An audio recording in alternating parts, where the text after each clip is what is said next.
어제 뉴스를 접하신 분들은 아실 텐데요. 일본의 상징이었던 소니가 투기 등급으로 전락하는 최악의 사태가 발생했습니다. 한때 글로벌 IT 시장의 선두 기업이었던 소니가 이 강등을 당했다. 이 소식과 함께 아베노믹스가 그 근본부터 잘못된 것 아니냐라는 비판이 일본 내부에서 고개를 들고 있습니다. 이 문제는 우리 경제와도 직접적인 연관이 있는 만큼 또 이번 시간 통해서 자세히 진단을 해보겠습니다. 한국경제신문사 한상춘 논설위원 나와 계십니다. 위원님, 안녕하십니까? 네, 안녕하십니까? 예. 참 이 뉴스 보면서 좀 많이 적지 않이 놀라셨을 것 같은데 소니의 신용 등급이 투기 등급으로 강등이 됐습니다. 한데 이 소니의 전성시대를 봐왔던 사람들로서는 상당히 정말 그야말로 놀라지 않았을까 싶거든요. 예. 네, 원래는 어제 시간에 좀 다뤄져 있는데요. 이 방송의 그 대표신 그 송재조 사장께서도 소니 몰락을 한 번쯤 얘기해야 되지 않느냐. 근데 어제는 사실 그 FRB 회의가 더 관심이 됐지 않습니까? 그래서 오늘 좀 하루 늦었긴 했지만 늦었더라도 아마 이 문제는 언젠가 다뤄야 될 문제다. 왜냐하면 지금 우리 세대 같은 경우에는 이 소니 하면 일본의 상징, 토요타 함께 그리고 이 일본의 그 전통적인 그 장인 정신의 제조업을 모노즈쿠리라는 그런 표현을 쓰거든요. 이게 상징이 바로 소니, 패나소닉, 토요타 이런 거였었는데 이게 무너졌다는 얘기입니다. 우리가 한번 같은 세대인데 모르겠어. 나는 우리가 한번 보면 서울 올림픽 이후에 우리 외환위기 이전 아니면 2005년까지 국제사회에서 보면 또 우리 젊은이 사회에서 보면 워커맨 아주 그 되게 적어 있었죠. 그거 하나 정도 없으면은 정말 뒤떨어진다는 얘기를 들을 정도 상당한 인기였는데요. 워커맨이요. 어떻게 보면 지금의 삼성 스마트폰 젊은 사람들한테 이거 안 가지면 어떤 주류 대열에 이렇게 끼지 못한다 하는 거와 마찬가지로 과거에는 워커맨 안 가지고 있으면 마치 젊은 층에 끼지 못하는 또 TV는 뭐 더더욱 그랬었고요. 브라운관이라든가 TV, 뭐 컴퓨터 디스플레이 시장에서는 뭐 거의 독보적인 존재 아니었습니까? 아주 독보적이었었죠. 특히 이제 인접국인 우리 입장에서는 더 그 소니의 열풍이 아마 그 2005년 이전까지 이렇게 불었다 이렇게 보시면 되는데요. 사실상 그렇습니다. 오늘도 그 애플 주가가 아까 김민직 기자께서 애플이 상당히 잘 나간다. 그러지만 오늘 차세대 그 애플의 그 아이폰을 이어줄 수 있는 이런 신제품이 나오지도 못하다 보니까 지금 올 하루 만에 8% 폭락하지 않습니까? 상당히 많이 빠졌습니다. 이게 제2의 써니 뭐 이런 쪽에 얘기도 될 수 있는 부분이거든요. 또 한 가지는 2010년까지 우리 국내 매스컴에서 저 한국의 대안으로서 노키아를 배우자 해서 거의 모든 신님이 노키아 탐방까지 해서 3G를 썼거든요. 근데 이게 지금은 마이크로소프트로 넘어간 상황 아니겠습니까? 지금 이렇게 라이프가 짧아지는 상황에서 지금까지 이런 회사가 넘어갈 수 있을까 하는 깜짝 놀랄 만한 사건이거든요. 근데 소니는 더 그렇습니다. 지금 소니 같은 경우에는 그동안 이게 무지사의 평가 등급으로 보면 BAA1 이건 이제 투자 적격 단계의 마지막 단계다. 오랜만에 들으시죠? 시청자 여러분 투자 적격, 투자 부적격 하는데요. 바로 그런 것이 지금 일본의 그 소니에서 발생하고 있다 이렇게 보시면 되겠습니다. 그래서 BA1 이건 투기 등급이다. 요 BA1은 아마 시청자분이 1997년 한국이 외환위기 때 투기 등급 떨어졌는데요. 그 투기 등급이 바로 BA1까지 떨어졌다. 이렇게 보시면 됐습니다. 오랜만에 들으실 겁니다. 바로 이런 소니가 투기 등급 떨어져서 지금 국제사회에 굉장히 큰 문제가 되는데요. 일본의 상징이고 그 다음에 모노즈쿠리의 상징이다 보니까 자연스럽게 아베노믹스는 엔저를 통해서 전통적인 제조업을 이렇게 부양시켜서 일본 경제의 돌파구를 찾으려고 그러지 않습니까? 근데 전통적 제조업의 상징격에 해당되는 그 소니가 몰락하다 보니까 아베노믹스에 대한 비판도 지금 일본 내부에서 아주 거세게 된다 하는 것을 말씀드립니다. 이 소니가 이렇게 되다 보니까 아베노믹스까지 이제 비판을 받는 상황이 됐다. 아베노믹스 짚어보겠습니다. 지금 추진된 지가 1년이 넘었고요. 세계 경제에서도 아베노믹스라는 용어만큼이나 크게 화두가 된 용어도 찾아보기가 힘들 정도로 그만한 관심이 있었습니다. 사실 그 아베노믹스가 작년에 경제 용어로 가장 국제금융시장에 많이 거론됐던 것이 이 용어다 하는 것을 짚어드렸지 않습니까? 저는 뭐 개인적으로 그렇습니다.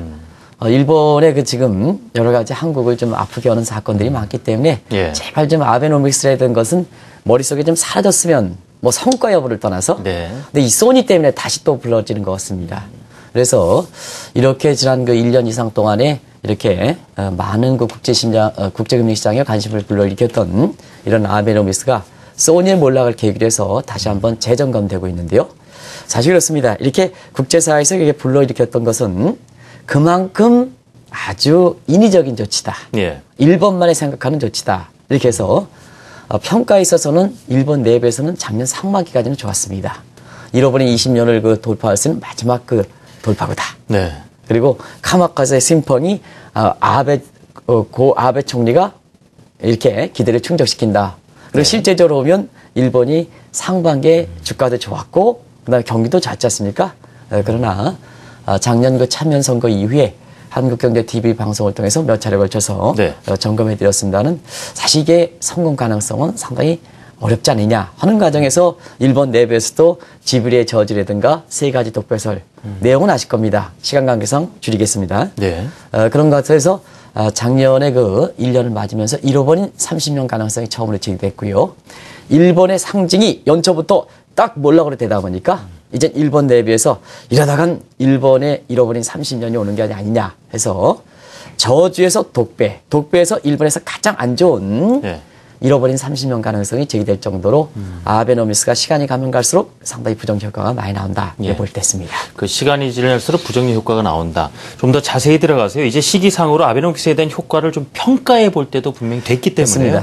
이 아베노믹스 추진 이후에 일본 경제 흐름 어떻게 좀 평가할 수 있겠는지 또 자세히 여쭤보고 싶거든요. 네. 예. 지표상으로 보면은 시청자분이나 투자자분들도 사실 일본의 아베노믹스가 어떤 쪽으로 흘러갔을까 하는 것을 아주 명쾌하게 보여준다. 이렇게 볼 수 있습니다. 일본이 일단 아베노믹스의 상징이 엔달러 환율, 즉 엔저니까 엔저 이점은 성공했습니다. 일단 78엔대인 것이 102엔 내지는 105엔까지 갔으니까 대단히 많이 올라갔죠. 네. 환율로 보면 올라갔고 미달러에 대해서는 엔화는 약세. 그래서 엔화 약세. 지금 이제 박준하 PD께서 그림을 보여주고 있습니다는 지금 이게 52주인가요? 언제일까요? 이게 52주. 저 위에 있네요. 네. 지금 일본에 대해서 이렇게 얘기하면 감정이 좀 고조되기 때문에 요새 좀 격앙되기 때문에 좀 위에 그 박준하 PD께서 52주를 탁 썼는데 그것도 좀 안 보이네요. 그런데 이 그림 한번 보시기 바랍니다. 예. 기복이 있었지만 추세적으로는 쭉 올라가지 않습니까? 그죠? 그래서 100원까지 올라가는 모습을 이렇게 보이는데요. 이게 일본의 아베노믹스의 일단 엔저적인 측면에서 성공했다. 그러면 이제 엔저의 목적은 성공했느냐? 이건 이제 한번 보여야 됩니다. 목적은. 네. 그런 과정에서 보면 일단은 그 일본의 세 가지 각도에서 평가해야 되는데요. 하나는 경제성장률 한번 보면 자막에도 나오겠습니다는 작년 1분기에 일본 경제성장 4% 여기 나오죠? 그다음 2분기에 3.8%. 요거 보면은 카마카스 심풍이 불 만큼 상반기는 좋았다. 예. 그러나 3분기 성장이 1.1% 고꾸라졌습니다. 이게 아베노미스가 비판이 나오는 배경이다 이렇게 볼 때 있고요. 주가 안 보면 작년 이후에 일본의 그 주가가 5월 말이 니케이지수 16,000 돌파할 때가 가장 컸습니다. 여기 나오고 있죠? 저기 앞에 위에 뾰족한 측면 있잖아요. 뾰족한 측면. 그거와 이제 적었는데요. 2차 아베노미스 추진할 때랑과 비슷한 수준을 해서 하는데요. 그 이후에는 대부분 다 작년에 5월 말에 기록했던 수준을 벗어나지 못하고 있습니다. 그래서 주가적인 측면에서도 그렇게 작년 하반기에는 주춤하는 양상이다 이렇게 볼 때 있고요. 네. 특히 아베노미스 엔저를 추진해서 경기를 회복시키겠다 하는데요. 그 중에서는 무역수지가 개선돼야 됩니다. 그런데 어제 일본이 지난 연도에 무역수지 적자가 발표했죠. 그 규모를 보면 11조 5천억 엔. 엄청나게 늘었습니다. 엄청나게 늘었습니다. 오히려 엔저가 되면 시청자 여러분도 우리가 원저가 되면 원화가 약세되면 수출 경쟁이 증가해서 수출이 증대해서 경기 회복된다. 예. 일반적으로 이론적으로 그렇게 알고 있는데요. 예. 사실 아베노믹스에서 엔저 추진하는 목적이 가장 뭐냐. 전통적인 소냐 같은 경쟁력을 개선시켜서 일본의 무역수지 적자분을 흑자로 돌려서 외수의 기여도를 내수 기여도 보완해서 경기를 회복시키겠다 하는 목적인데요. 작년에 한 해 충분한 기간이 있었는데도 불구하고 11조 엔 이상의 무역수지 적자를 기록함에 따라서 사실 이것이 일본의 아베노믹스에 대한 부정적 평가 그리고 전통적 제조업의 상징기였던 소위 소니의 몰락 이런 것도 아베노믹스의 큰 원인으로 제공했다. 이런 비판이 나오고 있다. 이렇게 보겠습니다. 말씀대로 아베노믹스로 인해서 이 원하는 엔저는 얻어냈는데 무역 수지가 오히려 적자가 났다. 이 배경도 짚어봐야 되겠고요. 또 이 소니 몰락과도 또 맞물려 있는 것 아니겠습니까? 말씀대로요. 예. 네, 아무래도 그렇습니다. 우리가 보면 이론적으로 보면 국제금융론에서 보면 자국 통화 약세를 할 때 무역 수지가 개선되려면 사실 마샬 러너 컨디션을 측정시켜야 된다. 이건 무슨 얘기냐면 우리가 이제 엔저에 따라서 단가는 떨어지면 물량이 충분히 증가해야 된다는 얘기입니다. 예를 들어서 단가가 10% 떨어지면 물량이 10% 이상 증가해야 수출 금액이 증가하지 않습니까? 그래야지 무역 수출이 증가하고 소니가 살아날 수 있는 배경입니다. 근데 일본은 이 조건을 충족시키지 못하다 보니까 결과적으로 보면 통화 가치 약세에 따라서 가장 우려되는 것이 제이코브 이펙트거든요. 오히려 제이코브 한번 시청자는 하향 백제 그려보시기 바랍니다. 이렇게 J를 그려보면 초반에는 오히려 밑으로 떨어지죠. J에 있어 밑으로 떨어지죠. 그래서 이게 무역 수지가 적자가 발생한다. 이거를 사실 아베노믹스가 추진할 때 원래서부터 우려했던 거예요. 한번 보면 작년 4월 달인가 4월 초에 한국경제TV에서 국제금융 컨퍼런스 할 때 아베노믹스의 이론적인 토대 설계자였던 하마다 씨를 모신 적이 있습니다. 이분한테 사실 그런 점에 대해서 질문이 갔었거든요. 유명한 중국에서 오셨던 분이 이 문제를 지적했습니다. 저도 그 자리에서 아주 생생하게 재밌게 봤는데요. 당신네들, 하마다 씨, 당신이 설계자지만 이게 엔저가 추진할 때는 제이코브 이펙트 때문에 일본 경제에 오히려 어렵게 된다. 하는 비판인데도 불구하고 그때 하마다 씨가 여유 있게 하면서 무슨 얘기냐? 웃으면서 그에 반발했거든요. 그러나 지금 1년이 되는 시점에서 보면 무역 수지가 11조 이상의 적자가 발생했습니다. 전형적인 제이코브 이펙트다. 이렇게 보시면 되겠습니다. 이런 것이 오히려 전통적인 제조업의 수출 경쟁력을 떨어뜨리면서 이게 엔화가 약세되면 일본에서 그만큼 수입 에너지라든가 이런 측면이 더 증가하지 않습니까? 그러면 수출 증대가 효과가 크지 않으면 오히려 제조 단가를 끌어올리니까 소니가 몰락하는 촉진하는 배경이 되는 거거든요. 이게 그렇습니다. 무리한 정책은 항상 긍정적 효과를 의도했던 효과가 되지 않으면 역작용이 발생해서 일본의 상징기업이었던 소니의 몰락을 초래하는 이런 것이 나다 보니까 지금 일본 내부에서 사실상 아베노믹스에 대해서 다시 한번 재점검해야 된다는 이러한 자성의 목소리가 나오고 있다 이렇게 볼 수 있습니다. 소니의 몰락으로 일본 내에서조차 아베노믹스를 근본적으로 재점검해야 되지 않느냐 이런 목소리가 나온다라는 것. 결국 그 비판이 어느 정도일까도 상당히 궁금하거든요. 네, 그렇습니다. 상황이죠. 비판의 용어들을 한번 1년 이상 기간 동안에 한번 정리해 보겠습니다. 작년 상반기까지는 카마카즈 신풍 기대죠. 근데 작년 참여 선거 이후에는 지브리의 저주로 바뀌었죠. 물론 이제 지브리라는 회사가 만화영화를 틀면 일본 금융시장이 어려워진다. 참여 선거에 아베노믹스가 재신임 얻었지만 오히려 사실 금융시장이 난기를 보였죠. 그 상황에 빗대서 지브리의 저주가 나왔다 이렇게 볼 때 있고요. 작년 10월 있었던 세 가지 독배설이다. 엔저 독배설, 소비세 인상 독배설, 그 다음에 주변국을 고리지 않고 신사참배 독배설, 일본판 몰라주의 독배설. 이게 세 가지 독배설이었죠. 그 다음에 작년 12월부터는 잃어버린 30년. 그러다 보니까 지금 상태에서 아베노믹스 기대할 게 없다. 그러면 아베노믹스 기대할 게 없으면 포스트 아베노믹스. 이제 아베노믹스를 대신할 수 있는 일본 경제를 대신할 수 있는 더 침체되게 살 수 있는 이런 정책 대안이 지금 상태에서 소니와 몰라와 함께 지금 일본 내에서 강하게 제기된다. 지금 야당이라든가 이런 거 호스과라든가 이런 사람들이 다시 힘을 얻다 보니까 이걸 바탕으로 해서 아베 정부에 대해서 아주 곤혹스럽게 지금 강도 있는 비판을 가하고 있다 이렇게 볼 수 있습니다. 그렇다면 주목되는 것이 아베노믹스의 이런 지금 부족한 점을 비판받는 점을 보완할 수 있는 제3의 정책이 있느냐 하는 부분 아니겠습니까? 그게 문제입니다. 새롭게 뽑아들 수 있는 칼이 있을지요. 왜냐하면 아베노믹스가 최후의 방책이었었거든요. 왜냐하면 전통적인 경기 부양선이 없었지 않습니까? 재정 적자 국가 채무의 250% 세계에서 최고입니다. 추가적으로 재정 정책을 하기 어렵습니다. 금리 제로금리죠. 더 이상 떨어뜨리기 어렵습니다.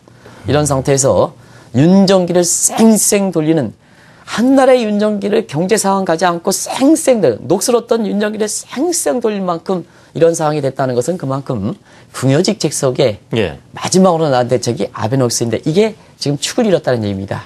그런 과정에서 제3의 대안이 있을까 하는 측면에서 보면 역시 추진했던 게 힘을 잃으면 국민의 협조를 구하는 거거든요. 이게 이정자의 전형적인 모습입니다. 네. 그러다 보니까 지금 상태에서 역바세나리 협정이다 해서 자 어떠냐.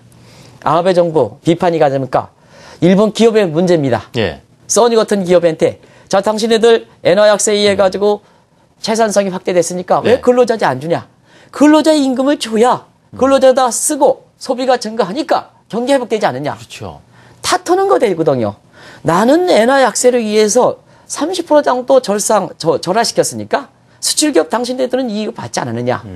그러다 보니까 일본 경제 차원에서 아베 정부, 아베 총리를 욕하지 말고 예. 일본 기업들한테 엔저이에서 채산성을 늘어나는 부분을 근로자 임금 상승을 통해서 사실 근로자에게 돌려줘라.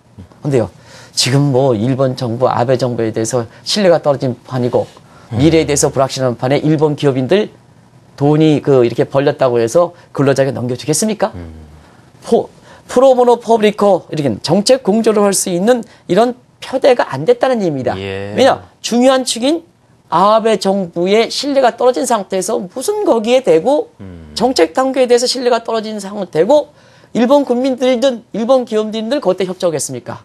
그래서 지금 또 하나에 나왔던 역바세나리 협정도 지금 안 되는 상황이다. 그러다 보니까 과거 민주당에서 추진했던 간전 정책이 이게 괜찮은지 아니냐. 왜냐하면 요거는 세금 걷어들여서 지출 등대시키면 케인즈원의 균형 재정 승수가 1이니까 1만큼 경기를 부양한다 하는 차원에서 이 정책이 다시 거론되고 있는데요. 사실상 그렇습니다. 이건 민주당 정부입니다.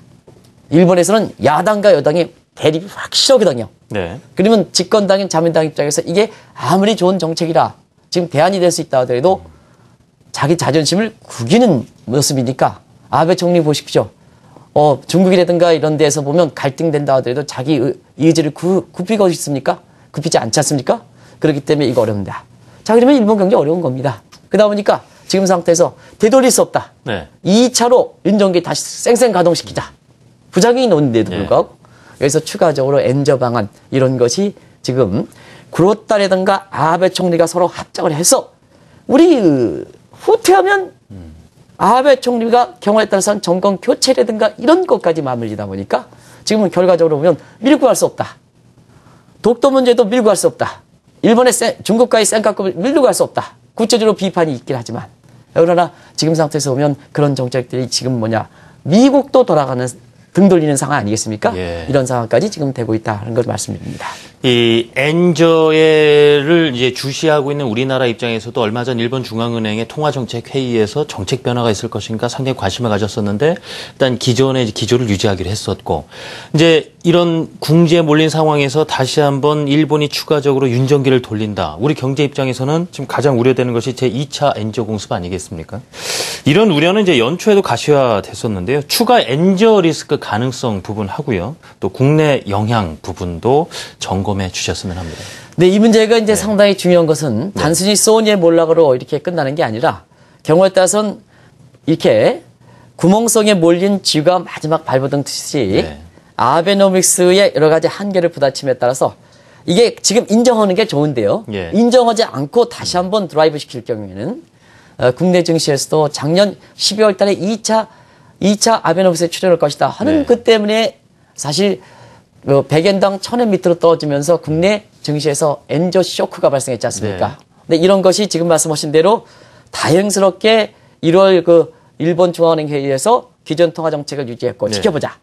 그리고 이해 때에 맞춰서 죄송한 말씀입니다는 투자가 입장에서 시청자분께서 아르헨티나 폐쇄화 사건을 비롯해서 미국의 테이퍼링이 따라서 원달러 환율이 1080원대 되다 보니까 원의 환율이 쭉 올라갔죠.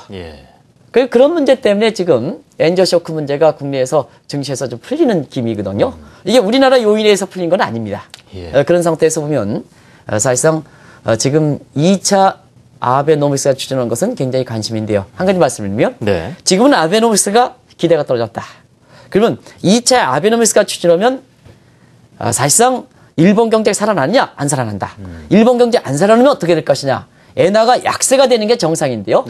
일본은 안전통화의 저주에 걸리다 보니까 오히려 엔화가 강세된다 하는 측면에서 국내 증시에서 소위 2차 아베노믹스가 추진하더라도 이제는 국내 증시에 소위 엔저 쇼크가 발생하는 이런 상황은 이렇게 겪지 않느냐, 겪을 가능성은 적지 않느냐 생각하는데요. 뭐든지 그렇습니다. 이 소니의 몰락을 계기로 해서 사실 아베노믹스에 대해서 한번 생각해 볼 게 인위적인 정책은 초기에 긍정적 효과가 됐다 하더라도 항상 그렇습니다. 리버스 스피오버 이펙트. 역풍 때문에 네. 항상 이와 같은 일본에서 가장 상징적인 핵심인 이걸 잃어버린다. 아마 우리나라도 많은 시사점을 던져주는 게 아닌가 생각하고요. 네. 또 한 가지는 아무리 잘 나가는 기업도 예를 들어 소니라든가 노키아라든가 아무리 잘 나가는 기업도 라이프 사이클이 상당히 이렇게 짧아진 시대에서는 새로운 혁신 이런 것이 하면 오늘 주가 애플 주가가 마찬가지로 그렇다. 이렇게 보면 소니가 왜 이렇게 경쟁력을 잃었을까 했을 땐 소니가 잘 나갔을 때 예. 일본이 노조가 심으면서 성과 배분에 치중하는 이런 양상이 결국 소니의 사태를 발생시킨 것도 있거든요. 그래서 뭐냐 잘 나갈수록 위기다 하면서 계속해서 새로운 그 다음에 내픽 경영 비용 절감을 통해서 이렇게 해야 지금처럼 라이프 사이클이라든가 이렇게 짧아진 시대에서 기업이 성장할 수 있다.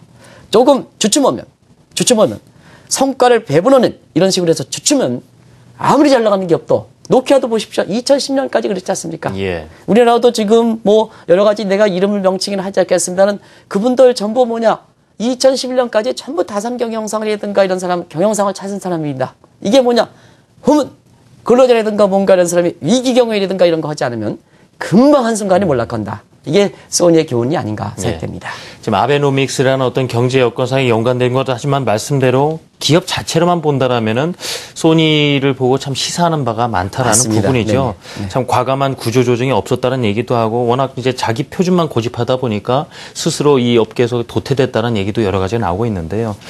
참 이래저래 들여다볼 부분이 좀 많았던 시간이었습니다. 지금까지 한국경제신문사 한상준 논설위원과 말씀 나눠봤습니다. 위원님 감사합니다. 네, 맞습니다.